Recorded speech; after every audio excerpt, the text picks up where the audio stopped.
السلام علیکم ورحمۃ اللہ وبرکاتہ۔ الحمدللہ والصلاة والسلام علی رسول اللہ وعلی آلہ وصحبہ ومن والاه وبعد۔ معزز خواتین و حضرات، مسئلہ ہے انشورنس کا، اور انشورنس کے حوالے سے بہت کچھ لکھا جا چکا ہے، بہت کچھ کہا جا چکا ہے، لیکن میں یہاں اختصار کے تقاضوں کو مد نظر رکھتے ہوئے صرف چند ضروری امور آپ کی خدمت میں رکھنا چاہوں گا۔ انشورنس شرعی طور پر حرام ہے۔ کیوں حرام ہے؟ اس کی بہت ساری وجوہ ہیں۔ ان میں سب سے پہلی وجہ نبی کریم صلی اللہ علیہ وسلم کا فرمان ہے کہ لا وصیۃ لوارث، کہ وارث کے حق میں وصیت نہیں ہو سکتی۔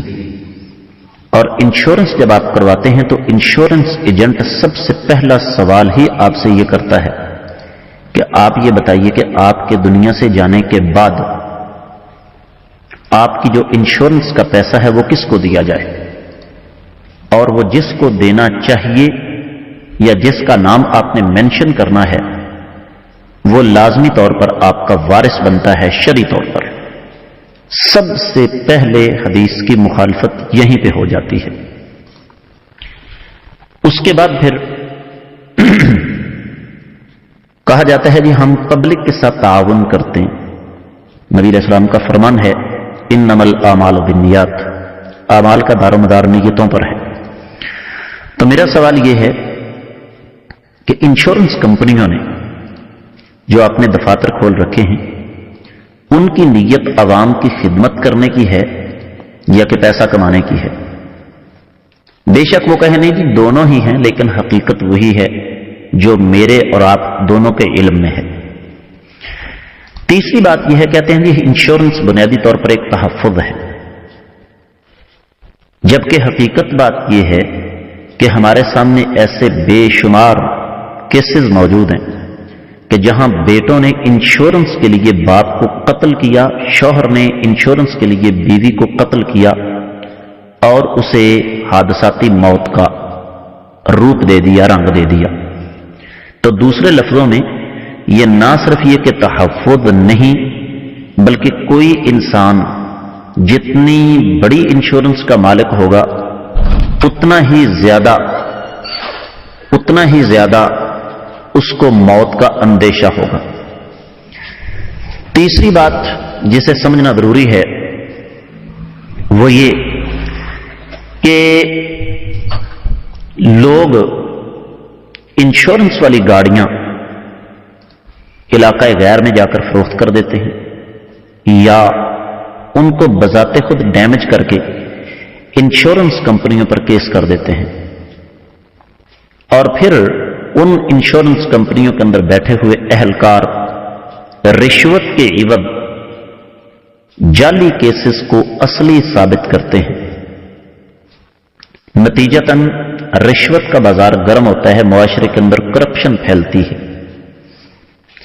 اگلی بات جو میں آپ کو سمجھانا چاہوں گا وہ یہ کہ کہا جاتا ہے کہ انشورنس کمپنیاں جو ہیں وہ بنیادی طور پر بزنس کرتی ہیں، اور اس بزنس میں سے آپ کو انشورنس دیتی ہیں۔ ایک آدمی نے 10 لاکھ انشورنس کروائی اور ادائیگی اس نے ابھی 1 لاکھ روپے نہیں کی کہ اس کی موت واقع ہو گئی، اس کے ورثاء کو 10 لاکھ مل گیا۔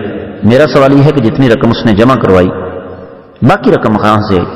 اور جی انشورنس کمپنیاں بزنس کرتی ہیں، میں آپ کو بتاتا ہوں بزنس کیا کرتی ہیں۔ انشورنس کمپنیوں کا 90% سے زیادہ بزنس حرام پر مشتمل ہے۔ میں کسی کمپنی کا نام نہیں لینا چاہتا، وطن عزیز پاکستان میں سب سے بڑی انشورنس کمپنی، اس کے پاس پاکستان میں شراب کے سب سے زیادہ پرمٹ ہے، اور پھر سودی قرضے لوگوں کو دینا۔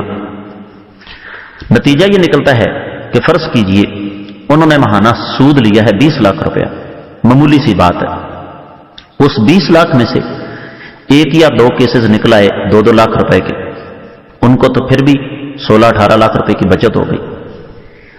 تو یہ صرف ایک انتہائی مختصر سا جائزہ تھا، ورنہ تفصیلات میں جایا جائے تو بات بڑی دور تک چلی جاتی ہے۔ حاصل کلام یہ ہے کہ انشورنس جائز نہیں ہے، لیکن اس میں پھر ایک سوال مزید آ جاتا ہے، اور وہ یہ کہ جناب ہمارا تو خرچ کچھ نہیں ہوتا، ہم جس فیکٹری میں کام کرتے ہیں یا جس کمپنی میں کام کرتے ہیں یا جس شعبے میں کام کرتے ہیں، جس محکمے میں کام کرتے ہیں، وہاں ہمیں انشورنس کی سہولت فری ہے، ہمارا ایک پیسہ بھی خرچ نہیں ہوتا، لیکن ہمیں کسی حادثے کی صورت میں وہ فیکٹری، وہ کمپنی، وہ محکمہ، وہ ڈپارٹمنٹ یا وہ شعبہ وہ خود بخود انشورنس کی سہولت دیتا ہے.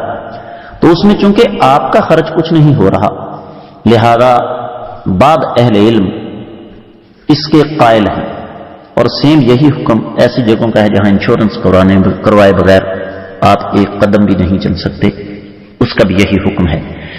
میں امید کرتا ہوں کہ یہ مختصر سی گفتگو آپ کو سمجھ آ گئی ہوگی. اللہ تعالیٰ سمجھنے کی توفیق عطا فرمائے.